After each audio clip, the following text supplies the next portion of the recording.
Hey guys, it is me, Maddie Davis, and welcome to Maddie's Midweek! So I wanted to do a different type of video style to contrast my film reviews, which I love, but also I feel like this last year has been a completely different beast, and I've been finding that it has been such a joy connecting to an audience, to my friends through making videos. And I guess in these videos I want to do for Maddie's Midweek, I want to offer and share the things that inspire me, and in this video it's going to be a list of things that help me stay motivated.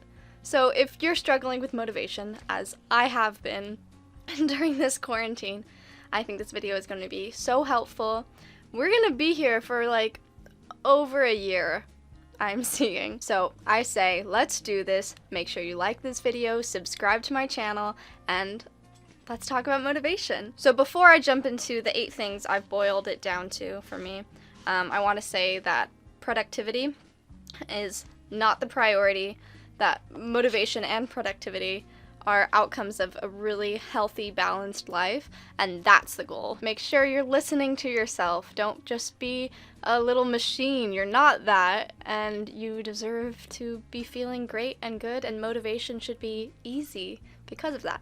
So that's what I gotta say. Now, the first point I have, I love this point, is start your day off with some movement. For me, if I'm gonna start my day off right, I'm going to dance to some Cardi B music, some Mitski. Brendan Burchard is a life coach and motivational speaker, someone I follow on Instagram. I love his posts because he's all about motivation. He's the author of Motivation Manifesto, and he talks about the morning routine. And for me, what I found really helpful from his advice is replacing that time when you're lying in bed and scrolling on Instagram. Replace that with working out, because that just sets off the day so much better. And the way he talks about scrolling through your phone is that when you're scrolling through your phone, you're looking for life. You're looking for it anywhere else besides in the life you are living right now. So start your day off right and replace that little habit, and create a way to get in your body, feel movement. It will carry you through the rest of your day with the energy and excitement you need. Now, number 2 on this list, I have replace what feels draining.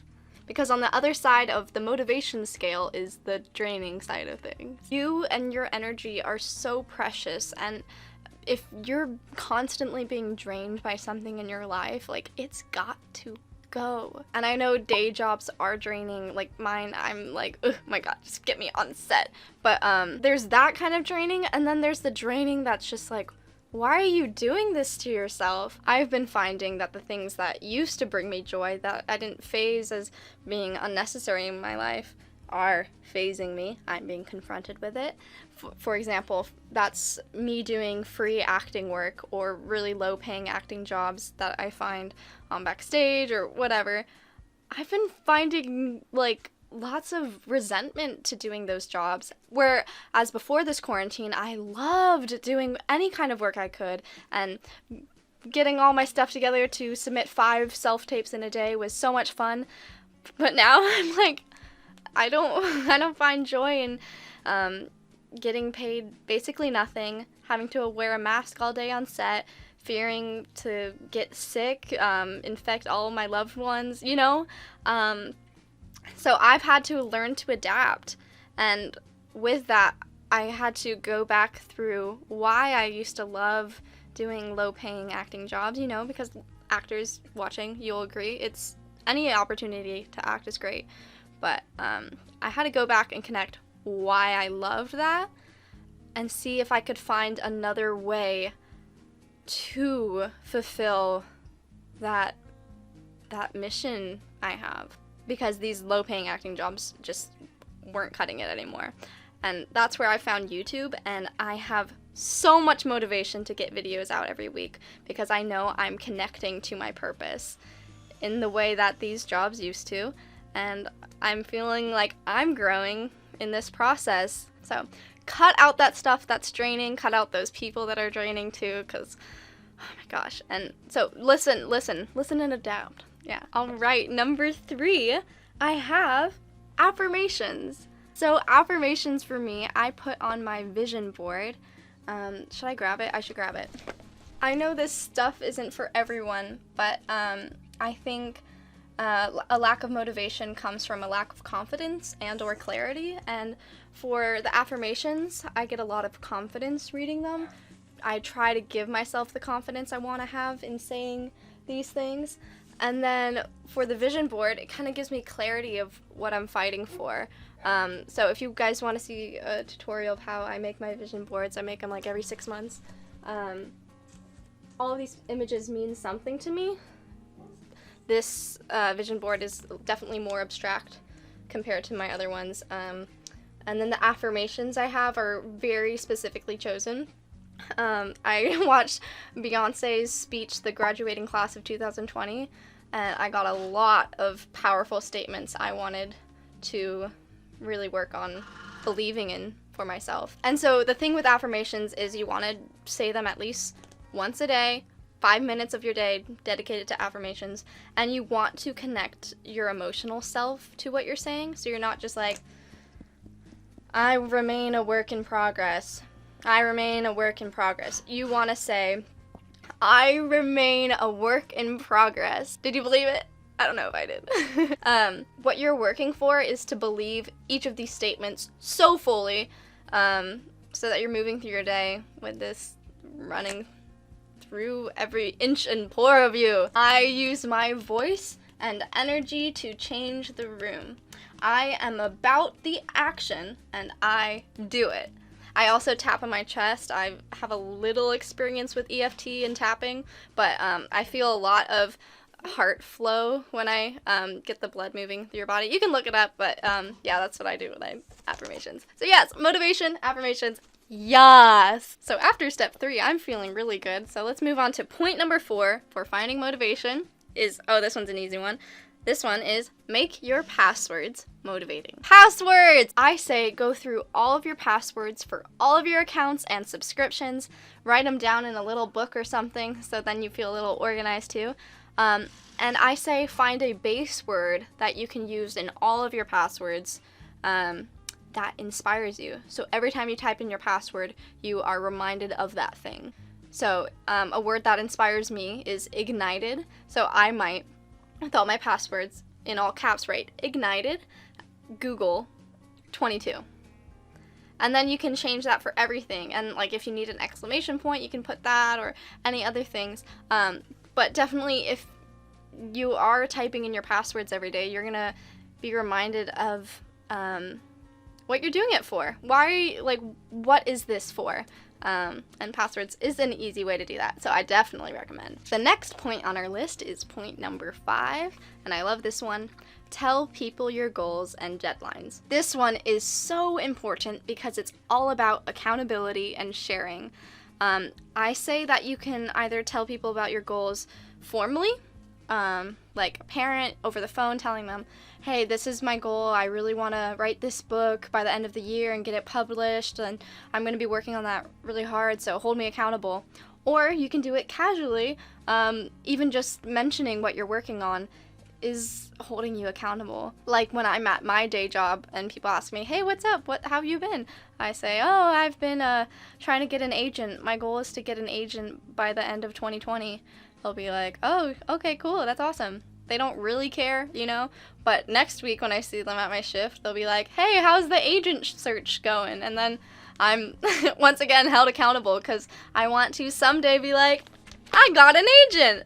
It's those little things. Holding yourself accountable makes you work for something to show up to the plate and say, hey, I did it. So yes, I love point number 5. Tell people your goals, share about them. It will inspire them and it'll inspire you too. Oh my God, number 6. I love number 6. Buy the thing and invest in what will help you. What did I say? Oh, because who the fuck cares? Okay, buy the thing that you've been thinking about. The thing that will elevate you from just basic old 2019 you to being 2020 you. I'm not someone who impulse buys too much. I don't have a hoarding problem. I'm not a big old consumer.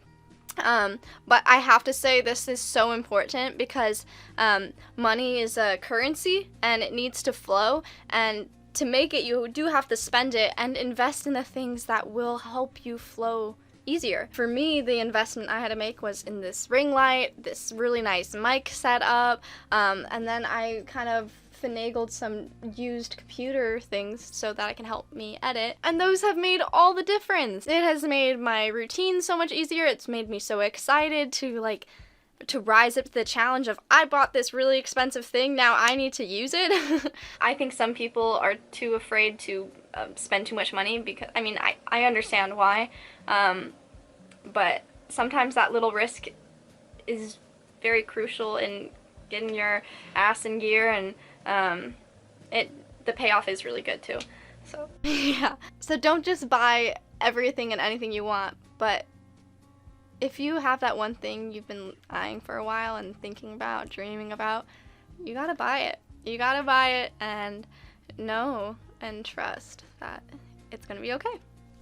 2 books I really recommend on money and spending are You Are a Badass and what is it called? Oh, The Soul of Money. That one's amazing. So we just need to better our relationship with money so we're not afraid of it and we're not penny pinching everywhere we go. Just making big waves is so important, and it will just make you move a little faster too.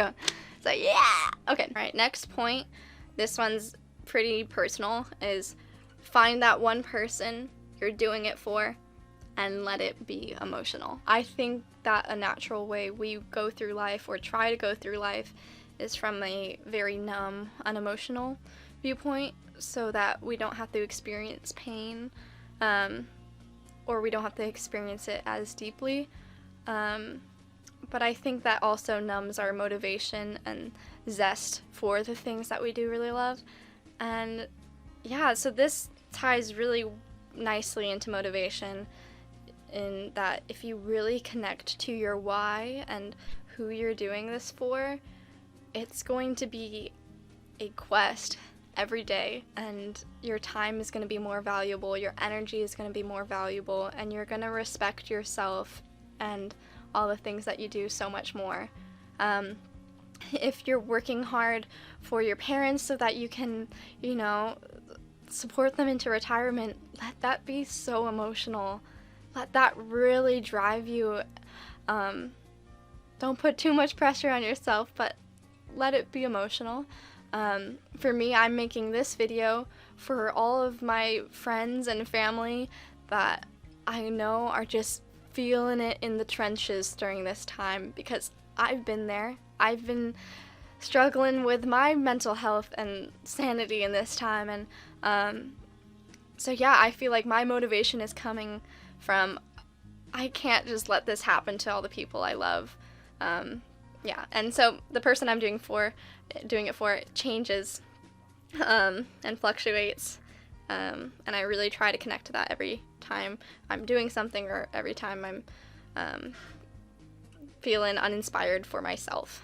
And if the person you're doing it for is yourself, then yes, do it. Oh my gosh, it's great. The only thing I'll warn you about having motivation from other people is if that motivation is coming from a place of competition or jealousy, because that puts so much fire in your heart, like way too much fire, and it's just gonna be really hard to feel good about yourself, and it's just really toxic. So coming from a theater kid who was in very toxic theater programs in high school and outside of school, just know that the competition people are going to try to stir you with and rally you up with and light within you is so not okay, and there is room for everyone at the table. So let the motivation from other people be that you want to serve them. Yes. Alright, so the last point of this video is number 8, and it is have fun! Oh my gosh! Motivation is fun. Productivity is fun. Money is fun. Just be the little train that could, and remind yourself that it's okay if you don't get your checklist done in the day. It's okay if all you did was sit on the couch and watch Survivor. That's what I did today.